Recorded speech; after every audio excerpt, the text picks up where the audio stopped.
Hey, welcome to Next Level Method Podcast. I'm Richard Ryerson. And I'm Matt Lilly. And we're here to help you take your life to the next level. Let's get started.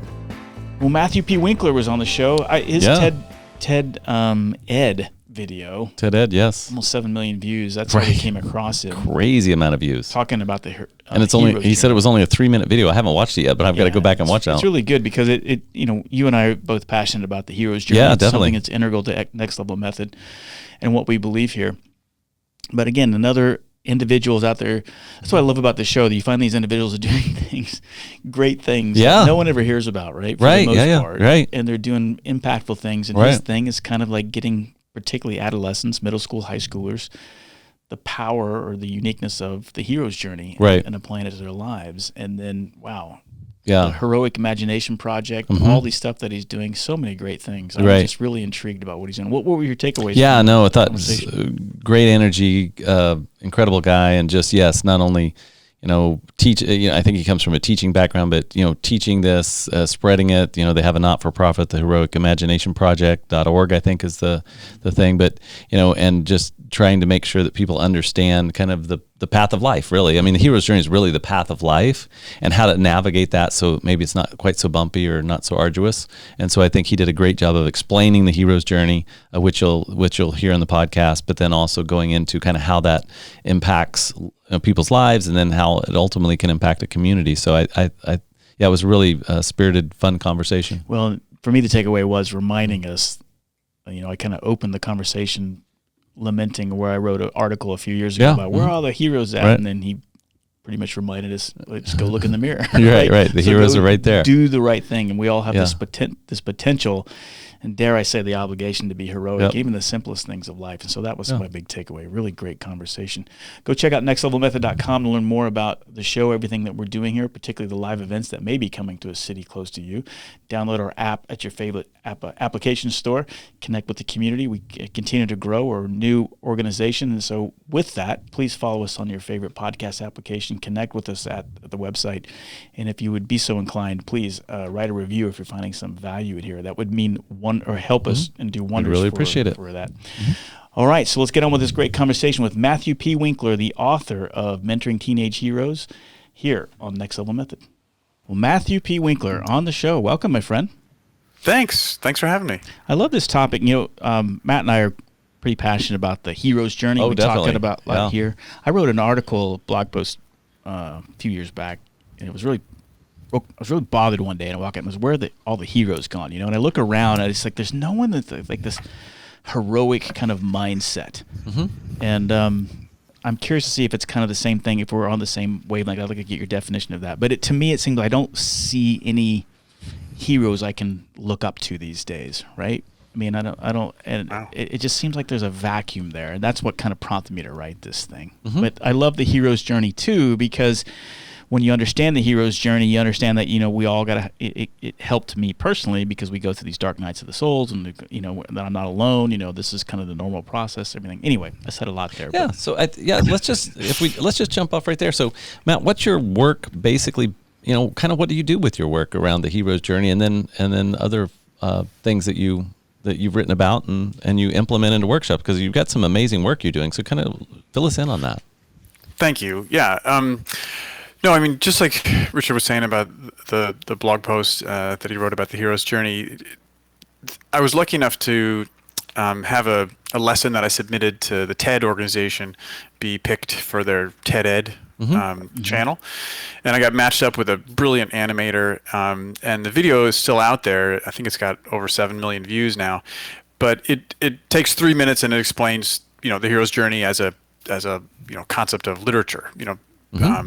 First, really formalized by Joseph Campbell. Right. But basically, it's the plot structure that we're all familiar with from so many Hollywood movies, but it's also, Joseph Campbell found that it was represented in so many different myths and fables and legends across cultures around the globe.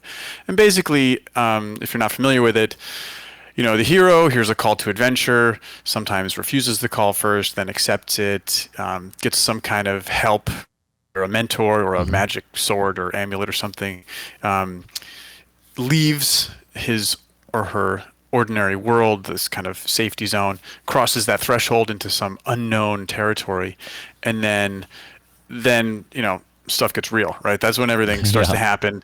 Monsters, traps, pitfalls, magic spells, whatever, all on this quest to find this thing that's going to help the community that the hero comes from. So, and in most of the stories, that moment, that critical moment, is actually when the hero confronts his or her darkest fear at the same time, and has to overcome that. But basically, in that process, dies, right? Either literally, and then gets resurrected through some sort of magic, or figuratively, right? Leaves that old self behind. Yeah. And then, gets this boon, this treasure, this, whatever is needed to help the community, and then, circles back, crosses that threshold again. Sometimes, there's more battles or, confrontations that happen on that crossing, and then saves the world, in a small way or in a huge way. And then, at the end of the day, this sort of equilibrium is restored, but the hero has evolved. The hero has grown, and is now the master of two worlds, and kind of leveled up. So Campbell did a great job of articulating this, and so many people have used that and kind of created variations on it. George Lucas, was filmed by Bill Moyers, in an interview talking about this and how it inspired his plot structure for Star Wars, and Hollywood has continued to basically rip that off. Right. But what interested me when I wrote the book, Mentoring Teenage Heroes, was the origins of this. And the reason that plot structure works so well is because human beings, understand things in terms of a story, right? You hear a news story, you hear this will end up being a story of some sort, right? You talk to someone, hey, what's your story? And so you think about, early human beings, sitting around a campfire with the elders, as old as 35 or 40 years old, kind of passing, trying to pass on the wisdom and the learning and instruction. This is what you do in this situation. This is what we consider to be noble action. And, the young cave people, listening in rapt attention to the stories and absorbing that. The hero takes risks. The hero makes sacrifices for the greater good. The hero, uses his or her power for the greater good, not for personal gain. And that message and that transformation, was nowhere more evident to me as a teacher than in sort of the adolescent experience. Right, here you are, you're this teenager, you're coming to grips with your own body changing on you, and all of this expectations that are starting to get layered on top of you, moving from childhood toward adulthood, and you're just trying to make your way through this, and it's like confronting Voldemort or a dragon, Right. it's terrible, and every day it seems like a new thing, and so it really is. It's an all those stories that we reread, even present time, current novels, not just ancient myths, are this kind of allegory for our daily lived experience, right? And so the book was really written with an audience in mind of parents, teachers, coaches who work with teenagers to try to help them understand. Look, what seems like the sky is falling today, this is really just one moment in a longer arc of your story, and don't let it ruin you. Just this is part of your hero's journey. So yeah, so that's how the book started. And that was many thanks to the TED Ed film that helped me get a publishing deal for that. And then it also connected me with a great group of people who do the Hero Roundtable and the Heroic Imagination Project. And I can jump into that. Yeah, too. go ahead. This is great. I'm very curious. Richard and I have actually taught some stuff on the hero's journey, but as you were talking, I was like living it and learning it. I was like, wow, it's different sitting on the other side when you're describing it. And I've read it. I know Joseph Campbell's work. Again, I've taught it over and over. But when you're talking about it, I'm like, yeah, I was picking up some nuances and writing notes. I was like, this is awesome. I was listening to the description and the way you put it. Yeah. Before we talk about the project, I'm curious though, this is fascinating. I would have loved, if I was a teenager, I would love to have someone explain the hero's journey to me or that. But or even an adult. right. I wish I would have, my point is I got it earlier, right? Right, Instead of finding this one in my 40s. Why didn't I find this when I was 18 or 16? Right. But what is the response? So I'm curious about what is the response to your typical audience, particularly middle schoolers and high schoolers, when you explain the hero's journey to them. What are some of the positive effects of them kind of exposing them to the hero's journey? Yeah. That's a great question. Yeah, I mean, I'm surprised, when someone asks, hey, what do you do? And I give a little elevator pitch, and I'd say 9 out of 10 people have never heard of the hero's journey. Yeah, I mean, exactly. I believe that. Yeah. If not more. Yeah, I would say if not more haven't heard of it, right? Yeah. So the typical way that I introduce this is, in like you said, a middle school classroom or high school, in the English curriculum. I'll get invited in. There's sort of a lesson plan that I run through. And by the way, for all teachers listening, there's free downloadable on my website. There's a PowerPoint and some PDF handouts. So the first thing I'll do is kind of go in and just kick it off with trying to get to know the students, right? Know your audience, right. And try to get them, engaged and open up. And I'll ask them, what's your favorite story? What's your favorite book or movie or video game? And then, they'll kind of spout off, and it's great to have those as examples. And I say, okay, keep that in mind as we watch this video. And then I'll roll the 3-minute TED Ed video, which is, I can't explain it better. I mean, it's a phenomenal job. So then they see the video, and they're, of course, wrapped by all this color and animation. And then I say, okay, so, you've just seen this all kind of mapped out. Now let's talk about the stories that you mentioned a few minutes ago. Do those match up? Like, do they match that formula?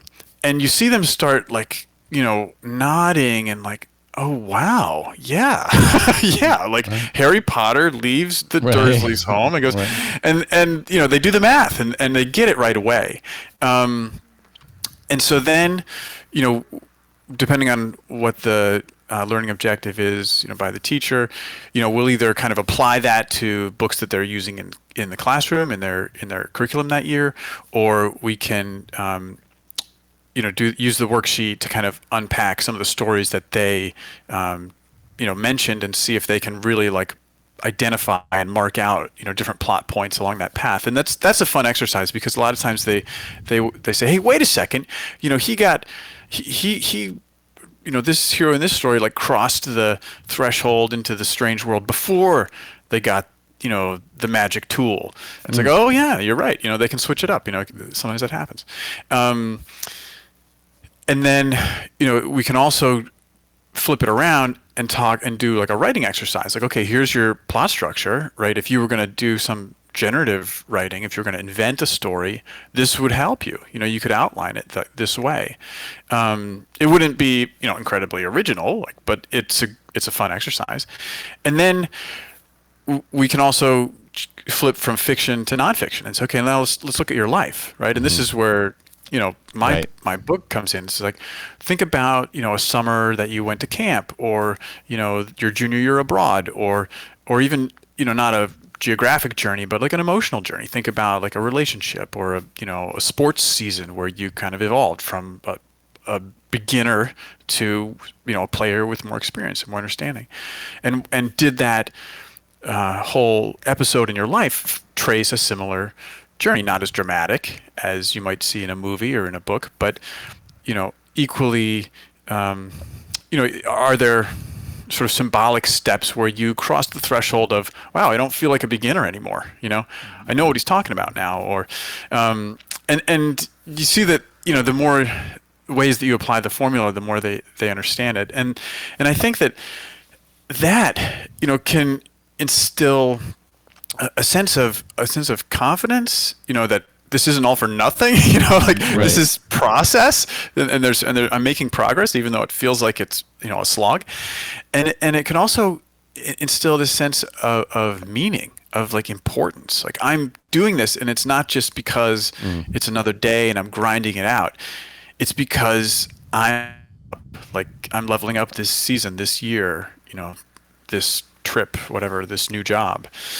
So, yeah, I guess I hope that answers your question. Well, it does, and it's kind of what I was hoping that, this has to be the purpose why you're doing this, right? So that somebody can, we can see it. We can do the writing exercises, and we can see, this is how Star Wars is framed and everything else, and Harry Potter and everything else. But wow, okay, I'm on a journey too, right? And yes. So, and it isn't just, hey, get up and go do this and get this degree and get this job, right? It's like your life is a journey, and you'll be doing constant hero journey cycles throughout your entire life. And I think if you can get that when you're young, I think that can reap some huge benefits. It feels like, anyway. I mean, yeah. And a lot of times, as an adult especially, or in adolescence as well, there's these simultaneous things that are happening, right? Like you're kind of leveling up academically, and at the same time you're on a hero's journey with your athletics and with your relationships, with your romantic life, and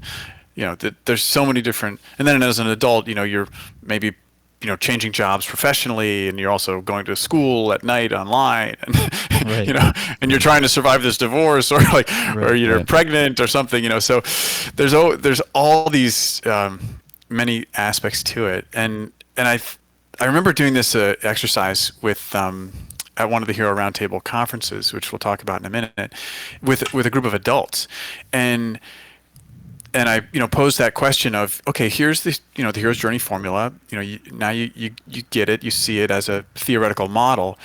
How does this manifest in your lives?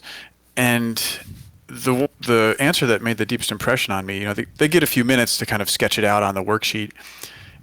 And this woman said, what, my parents, she's a middle-aged woman, she said, my parents are no longer safe living at home, but and my siblings and I are basically, our call to adventure is we've got to have the talk with them, because they're gonna leave the stove on, and something terrible is going to happen. So we have to move them to an assisted living facility. No, they don't want that. We don't want to have the talk. We all know it's time, and I have to answer that call, and cross that threshold of seizing control from your parents, right? This is like a mental shift in her planetary dynamic. But that, looking at that model, she's like, wow, this is what's happening in my life right now. Yeah. So let's get into great. This is awesome. I love this conversation. So let's get it. You mentioned a couple different things, and you just now mentioned the Hero Roundtable Conference. So what exactly is that? Because I've never heard of that. That's okay. New to me. So what is that? Okay, well, so a fellow named Matt Langdon and a bunch of his friends, his zany madcap team, they put this conference on.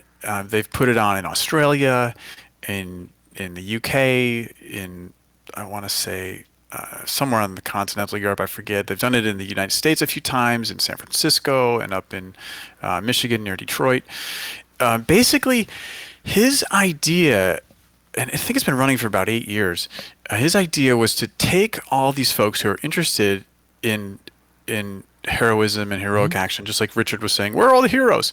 They're apparently all at this conference. That's where they are. That's where they are. Now we know. Now we know. And I'm kind of mad at them because they need to disperse and go to other parts of the country. It's like, don't all get together. What happens if something, they get bad water or something up there? We gotta keep them spread out. Okay, sorry about that. It's just once or twice a year. Oh, okay. I thought they were staying. All right. So but if you. So they put this conference on, and they said, look, there's another conference that does sort of, academic, social science, sciencey studies of heroism. And this is more of a, popular access, right, where I'm sure Matt Langdon would love to come on the show. Sure, come on the show, and to have folks like I'm going to pronounce this wrong, Candace Hugan, the Facebook whistleblower, should be a perfect candidate. He's had lots of high profile whistleblowers come and do just a quick 15-minute talk, like this is the action I took, this is why I took it, and there's been just an amazing diverse variety of folks who've been speakers there. So like I said, from the video and the book, I got a phone call, and he said, "Hey, you want to come talk at one of these?" And I did, and I was just dazzled by all the people I met, backstage and in the audience. There was kids up there who every weekend they bring food to the homeless down the road. There's a kid called if you Google him, Rudy the Sock Man, he does he collects socks for homeless people because apparently that's the most requested item. Right. There was a kid, Lucas, who he raised money to have defibrillators at the local hockey rink, and then pretty soon that caught on, and he was getting defibrillators all over the place that didn't have defibrillators because he had learned about that this is some low-hanging fruit that you can do to keep people from who are having cardiac events in public places. So there's this huge range of people that speak at these conferences, and the folks who come to participate are folks like us who are asking what can I do, how can I help, what's why is there this sort of fewer heroic deeds that we hear about, right? And yeah, so that's, I guess, the Hero Roundtable in a nutshell. And obviously, it's shut down right now because of COVID.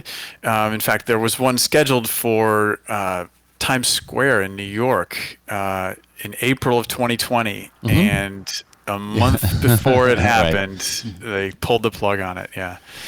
So Matt, tell me about the hero. What is it? The imaging project? Yeah. That's a different deal. So we've got is that tied with the Roundtable? We've got the Hero Roundtable conference. Which how many attendees they usually have at that thing? Just curious. It depends on the location. When we had it in San Francisco, we had a bunch. In the hundreds. It's not a stadium event, but yeah. Okay, so hundreds of people, they come together. It sounds like they have speakers. So is it a TED Talk format? Is that what the thing is? Or are there actual breakout groups where you're kind of analyzing or you're kind of looking at your own? I mean, kind of is it a workshop or more of a presentation style? Yeah, great question. It's a kind of a combination, and it has been called the TED Talks of Heroism. I don't know if Ted likes that, but so there's a scheduled format where there's short talks, 12 minutes I think is the number. Got it. And then they're sort of back to back, and they're curated so that it's coming at heroism from all different directions. And then there's typically times in the schedule where it's kind of unconference times where people can kind of chat and meet the speakers, the speakers all mingle with the attendees. And then there's also at many of the conferences there's breakouts where there's rooms where folks can sign up and say, I'm going to go do Hero's Journey exercise with Matt Winkler, or I'm going to go learn sword combat with Samantha Swords. And there's all these different breakouts. It's really cool. Yeah, so to link that up with the Heroic Imagination Project. Okay. So basically, that's a whole different organization. That's a nonprofit organization. It was started 10 or 11 years ago by Dr. Phil Zimbardo, who is probably most famous for the Stanford prison experiment. Are you familiar with that? No, I didn't know Stanford had a prison. Well, I thought that was college. Yeah. But it is. But when I went to college, I felt like I was in prison. So there we have it. I have heard that, but I don't know. I don't know what it is, though. Yeah. Okay. Yeah. There was a movie that came out a while back about it. and basically, Dr. Zimbardo was, kind of a young, innovative social scientist, and he was going to do this 2-week experiment to test his hypothesis about how a situation influences human behavior.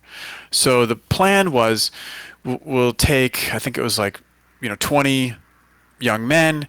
They'll sign the release, for to do this, participate in this experiment, and they'll come in and they'll be randomly assigned. We'll get 10 prison guards and 10 prison inmates, and they had a space in the basement of the psychology building at Stanford University, and they said, okay, here we go.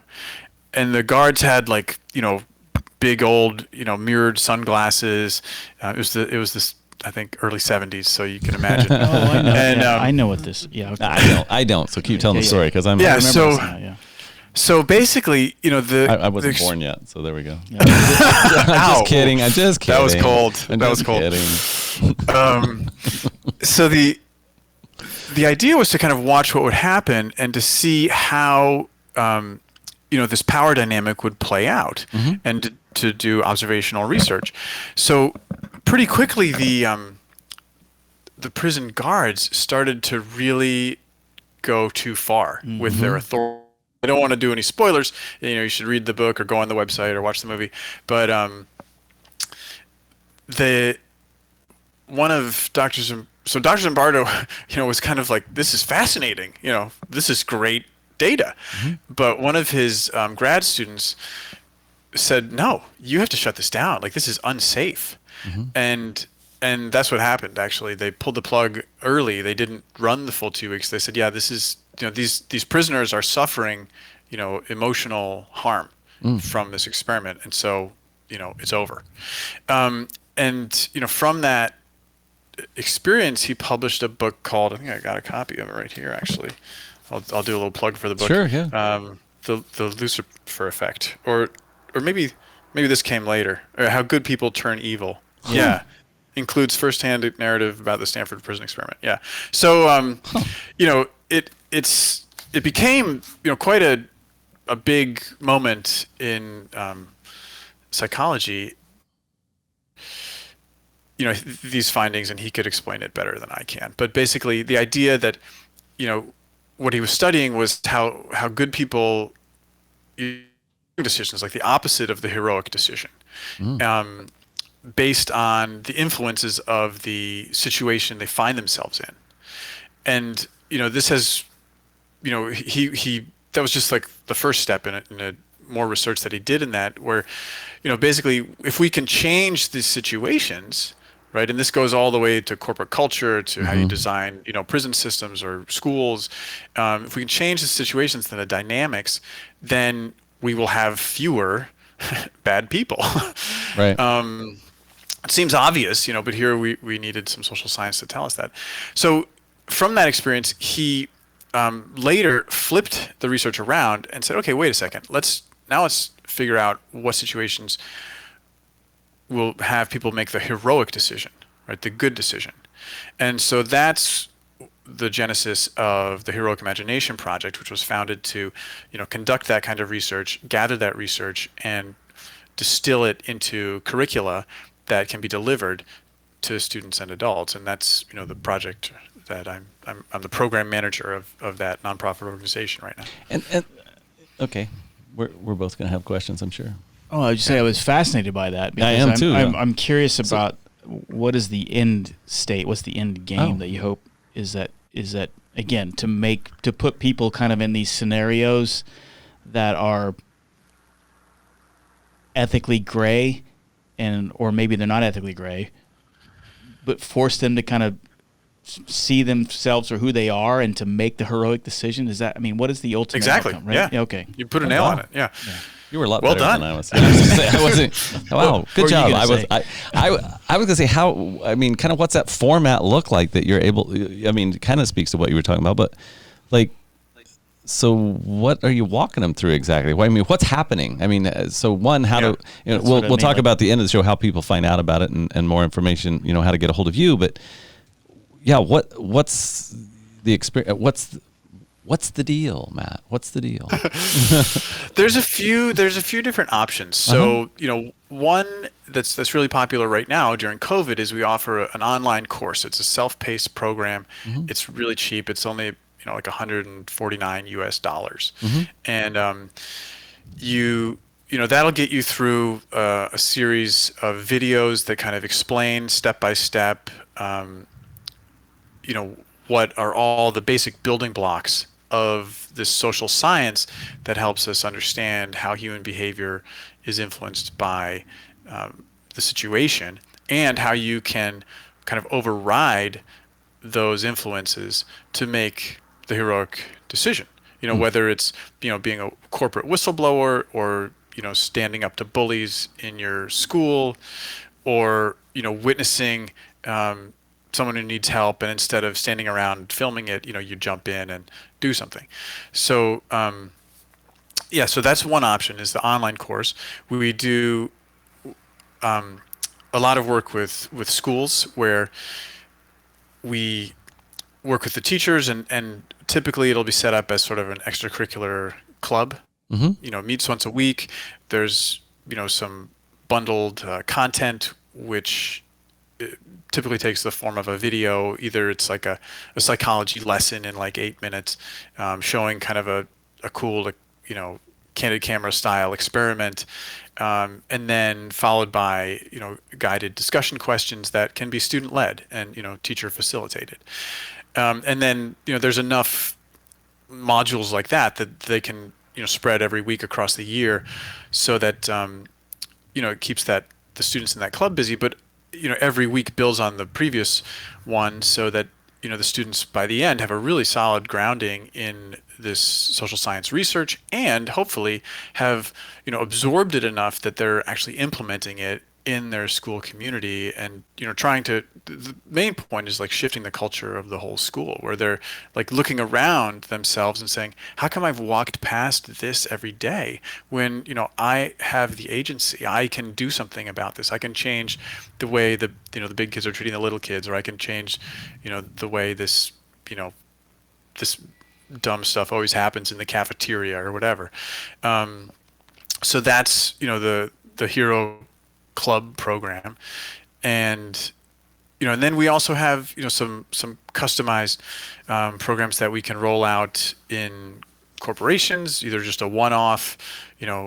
We come in, we do a presentation, we explain we explain a bunch of these bystander effect and other mechanisms within the human brain that are just legacy from our evolution, but we need to be aware of them, so that we can in important moments, we can kind of override them and say, okay, everyone's saying we should do this and everyone's doing this, but I'm going to take a step back and really double check, should we really be doing this? And there's tons of examples where that would have benefited a company. Like I remember, was it Mercedes, or it was a German car maker, where they got caught basically faking their emissions.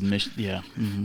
I mean, it sounds like you don't want a whistleblower, right, to mess up your business plan, but I bet, in retrospect, they probably would have preferred someone to step up and say, we should not be doing this. Let's not do this, because now, they just lost so much credibility and so much money. It would have been cheaper to just do it properly the first time. Well, the same with Boeing and the 737 MAX. I mean, there's loss of agency there.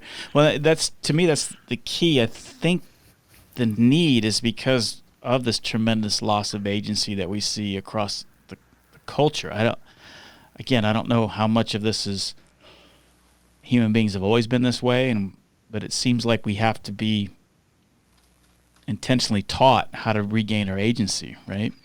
And that's a great point. And that's what's missing, right? In culture and society, that's the vacuum. That's what led me to write where the hell are all the heroes at, right? Because we don't know what it means to have agency anymore. Well, the thing is, like, where are they at? They're in the mirror. Mm-hmm. Right. Yeah. Yeah. Anyone, like, stop waiting. Like, be your own superhero. I love that. Mm-hmm. That's the great point, right? And I think that's what you're trying to drive home, right? Stop waiting around. Yeah, exactly. Yeah. And that we all have the courage and the ability to do the right thing.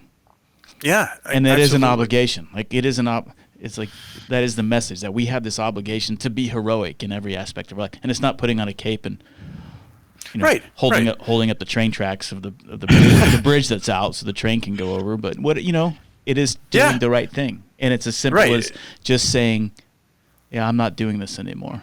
Exactly. Yeah. Exactly. Yeah. I mean, the heroic, Marvel movie stuff, these are metaphors, right? This is, none of us can swing from buildings, but we can like jump in and help someone who needs help.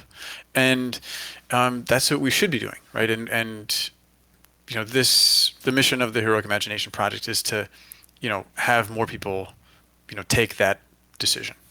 It's interesting. I was thinking about a couple weeks ago on my pilot forum. I work for American Airlines as a pilot, and there's an internal forum for all the pilots. And some guy posted a video of what happened a few weeks ago in Miami.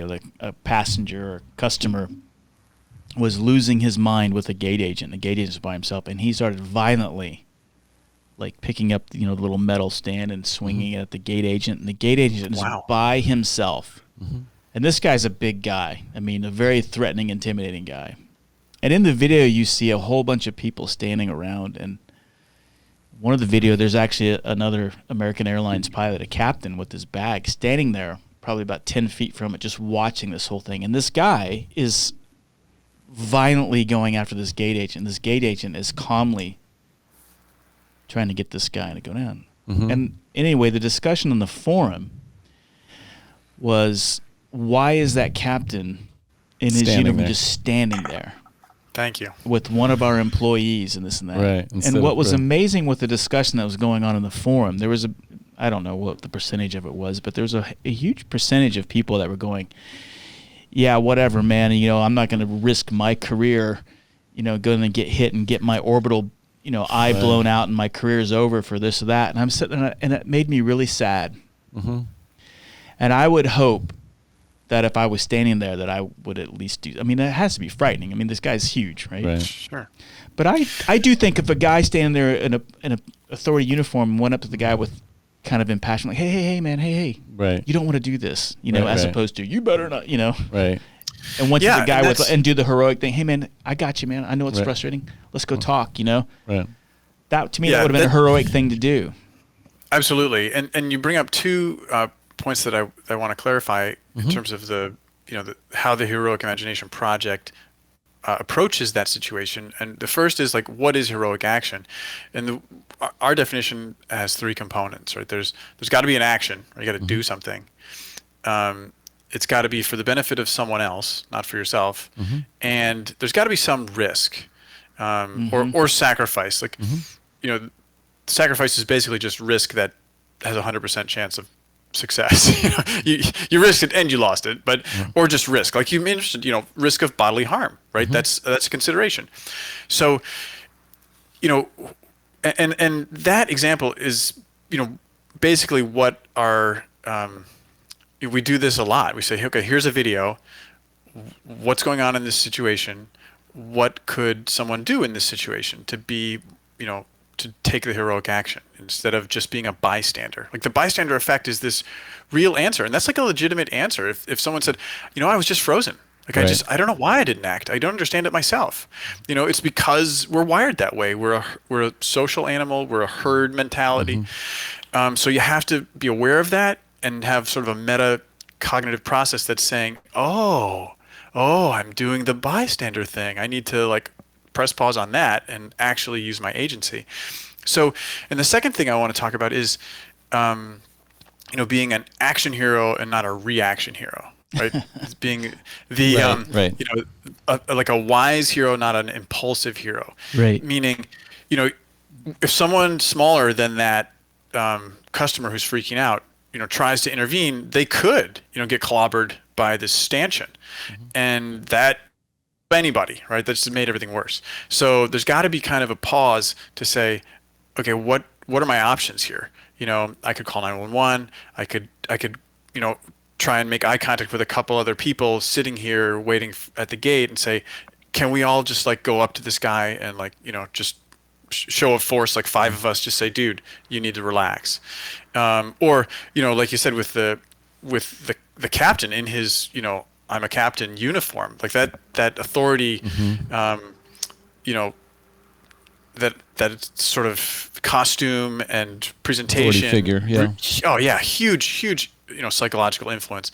So he could have just walked at a safe distance and said, "Sir, I'm going to take care of this. You need to calm down," and probably would have worked, right? So, but I think that on a bigger level, it's interesting what you're saying about the culture of the American Airlines. First, that they're willing to have a forum, question can be raised.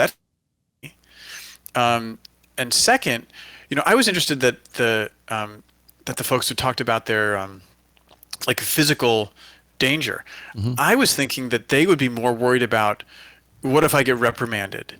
What if I end up on social media? Oh, there were some people that said that too. That there was a handful like, well, oh yeah, someone's going to videotape me, and then I'm going to be in jail and called a racist, and because the guy was African American. Oh, and so here's this white captain, right? And is there a snippet that's going to be taken out of context, and now my life's ruined now because I stepped in for this knucklehead, right?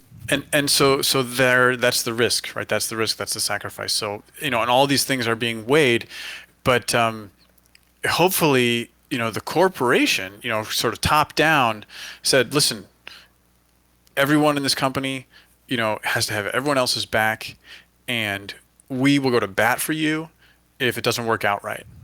Yeah. Right. Yeah. It's tough being a hero. Yeah, it is. It sure is. That's the part 3, right? That's the risk. That's the sacrifice. Right. It's tough. Exactly. It's tough. Yeah. But there's so many examples of people that have done and again, it's not jumping buildings in a single bound or whatever that Superman phrase is, right? Faster than the speeding bullet and all that. Right. I mean, it is doing the simple things. I mean, I think of like Rosa Parks. Yeah, that's for exactly example. what I was thinking. That was the name that popped into my head. It's like it can be, today I'm tired of this. Right. I'm just not going to do this. Right. Or Gandhi, who just said the same thing. Right. I'm just not going to go along with to get along, but I'm also not going to. And I'm not going to do it violently, right? I'm going to talk peace. I'm going to act peace. I'm going to do peace, and so it doesn't. As you guys have alluded to, it's in the mirror, right? But it doesn't have to be. It doesn't have to be saving the world. It's just how are you impacting your world? How do you impact your own life? And I mean, a lot of times I think, as we talk, just being the hero in your own life. Right, just taking ownership of your own situation, of your own life, and saying, "Hey, I can. Yeah, I can. I'm going to be courageous in this moment. I'm going to be courageous in this moment for myself. Yeah. Is probably a good first step, because a lot of people just need that, right? Just need to say, "Hey, I can own that this has happened and I've done this, but I'm going to forgive myself and I'm going to take a step towards something positive versus stay here in this mental muck, basically, right?" Yeah, and actually some of the Heroic Imagination Project.org has a bunch of resources. There's a section that's like a library, and there's some papers up there that you can pull down as PDFs, and one of them talks about that, where just sort of step 1, like recognize your own agency and implementing that just personally. That's not heroic, but it's a first step, and then like step 2. Is kind of altruism, right? Doing generous, just making a habit of being nice to people, like thinking about other people, extending your empathy.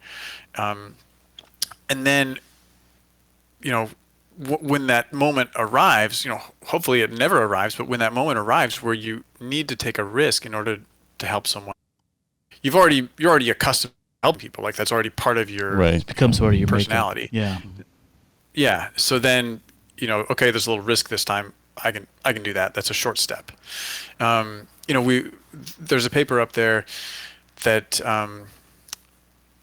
does some research into folks who have performed heroic acts and tries to find commonalities, and empathy is one of those. It's just that you feel some of the social science you study there's sort of in group and out group, right? And you treat people differently if they're part of your group or not part of your group. And the bigger that circle is, like the more people that you can look at and say, oh yeah, he's one of mine, then that influences how likely you are to act. Yeah. I like how we're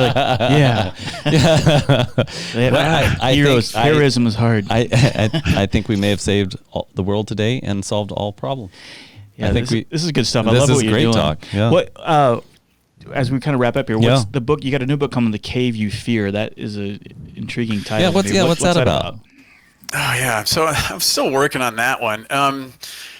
So there's a quote that's always kind of haunted me from the Joseph Campbell, canon, which is, the cave you fear holds the treasure you seek. Yes. Yeah. And I did a short-lived podcast that's now neglected, where I interviewed some folks and tried to kind of listen to their biography and sort of frame it out into that kind of hero's journey formula, and really try to put my finger on, what is that cave you fear? Like, what was the thing you were afraid to do that you had to do anyway? Because I think that's where progress happens, right? In a movie, it's like, it's very momentary, right? You confront, the villain or the boss, and there's a fist fight and the hero wins, right?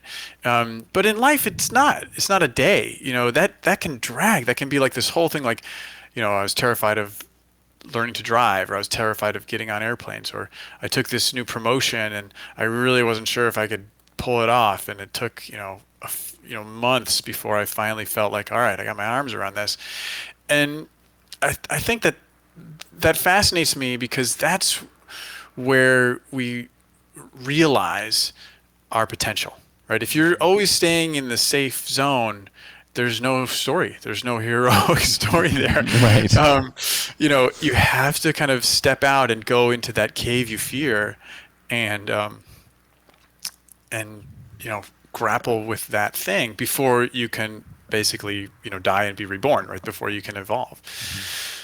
I love that. I agree with you. The fear and uncertainty never goes away, and if you work through that fear, something significant's going to happen on the other side. Right? It's undeniable, and so that's the beauty and the blessing of fear.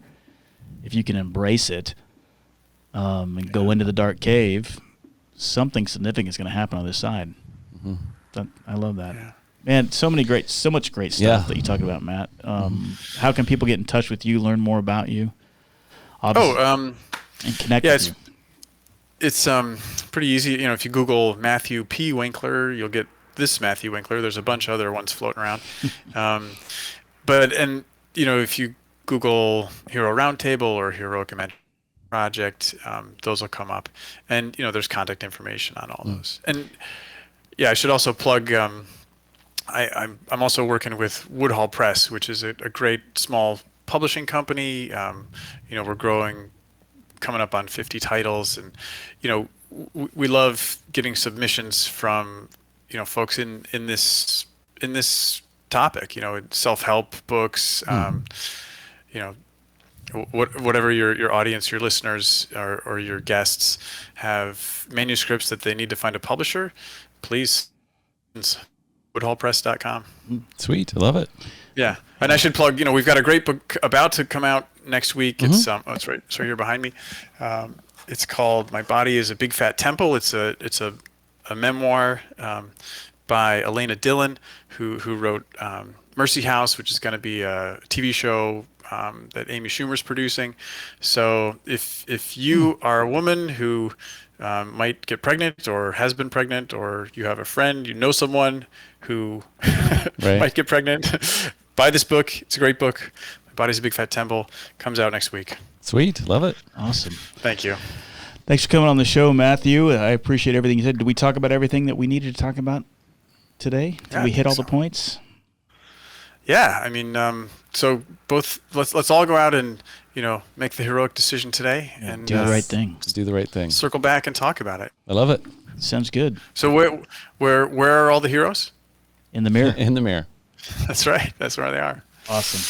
Thanks, Matt. All right. Thank you. Hey, thanks for tuning in to the Next Level Method podcast. If you found some value in this, tell somebody about the show. Tell your friends, tell your spouse, tell your kids, let them know all about Next Level Method. And go to nextlevelmethod.com to learn more and join our community. Thanks for tuning in.